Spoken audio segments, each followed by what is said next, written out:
Aujourd'hui, on parle de truffe, un produit d'exception qui se cultive aussi chez nous. Pour nous en parler, Patrick Drian et Yves Schweitzer, tous les deux trufficulteurs, passionnés et figures de l'association meusienne des planteurs et promoteurs de la truffe en Lorraine.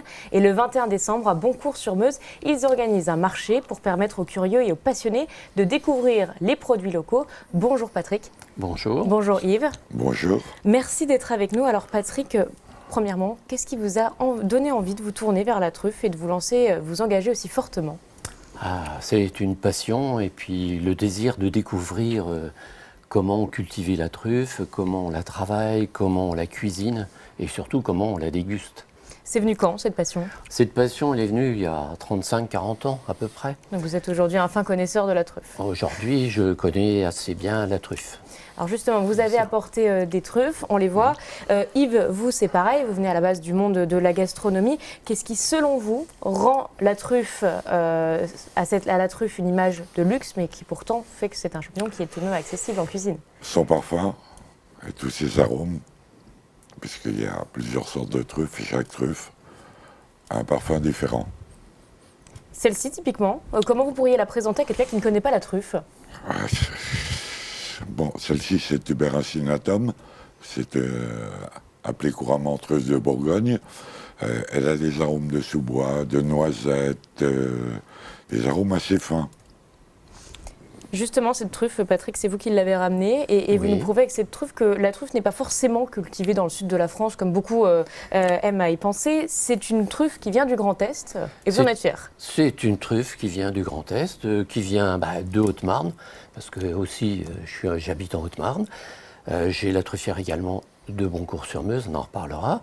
Mais ces truffes, donc, on parle toujours de la truffe de Bourgogne, mais il faut savoir que sur la région, nous avons différentes variétés de truffes. Nous avons la truffe de Bourgogne, nous avons aussi la Melanosporum, la truffe que l'on trouve dans le sud de la France, nous l'avons également ici. Nous avons une truffe qui est un petit peu plus caractéristique, qui est la mésentérique, qui est aussi une truffe que l'on trouve en Lorraine et en Haute-Marne. Et on a également de la brumale. Donc on a 4 variétés de truffes. Et lors du marché que l'on va organiser, on aura la possibilité de déguster des toasts avec les différentes variétés de truffes.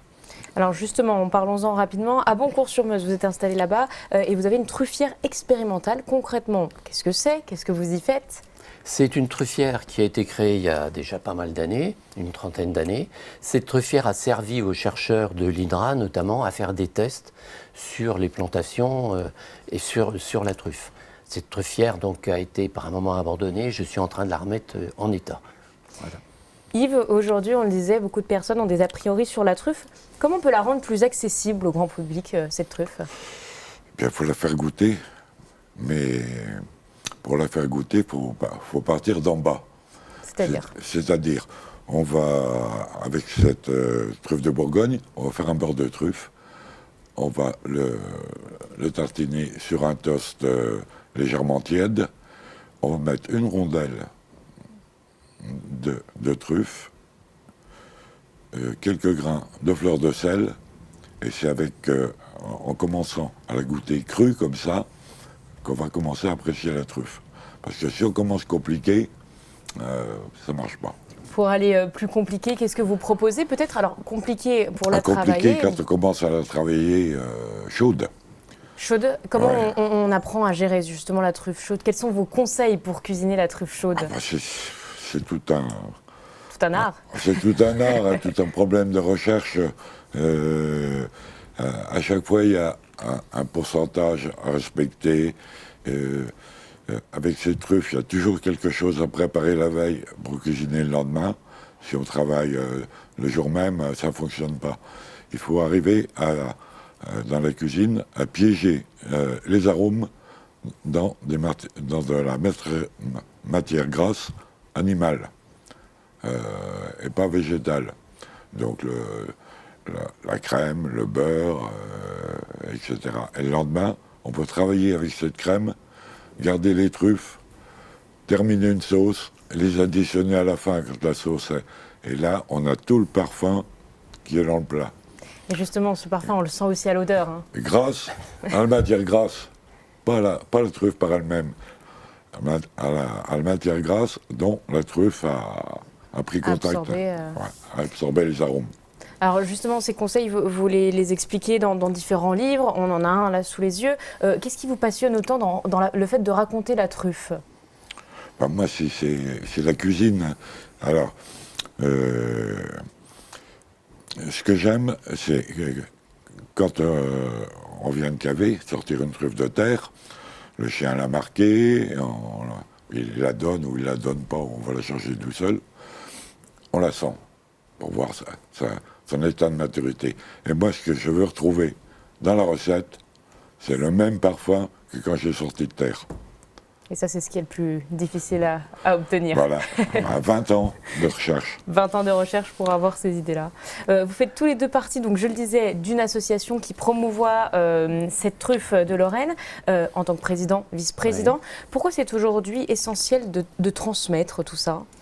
Alors la truffe avait tendance à disparaître. Aujourd'hui, on sait que la consommation en truffe par rapport à la production, il y a un décalage énorme qui est entre... On ne produit qu'un tiers à un quart de la truffe consommée en France. Donc on a besoin d'associations et de gens qui suivent et qui connaissent parfaitement comment cultiver la truffe, comment l'obtenir. Donc dans notre association, on peut accompagner également des futurs trufficulteurs à choisir un terrain, par exemple, choisir des arbres, choisir quelles espèces, donc faire des analyses de sol, parce qu'il faut pas on ne plante pas un arbre n'importe où. On ne fait pas de la truffe n'importe où. On ne fait pas de la truffe n'importe où. Donc connaître les densités, connaître les différentes variétés d'arbres qui sont les plus adaptées, surtout avec la variation climatique que l'on peut connaître aujourd'hui.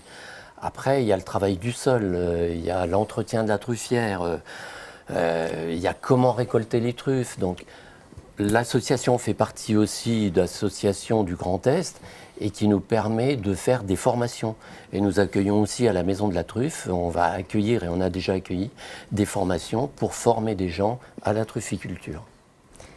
Le 21 décembre, vous organisez un marché aux truffes à Boncourt-sur-Meuse, justement. Qu'est-ce que ça vous apporte, ce marché? En tout cas, qu'est-ce que vous voulez donner aux gens qui vont venir à ce marché? Ce qu'on veut, c'est leur faire aimer la truffe. Donc, il faut leur présenter sur toutes les coutures. Et puis, avec la dégustation, ça mène à plus, quoi.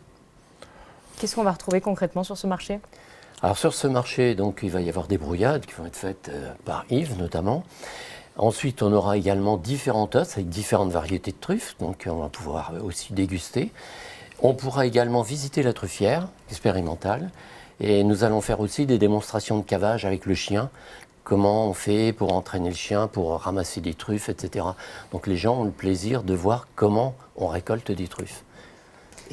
Et le plaisir de les déguster. De déguster, ce qui est l'essentiel. En revenant à la question d'avant, dans les années, la truffe allait être perdue dans nos régions.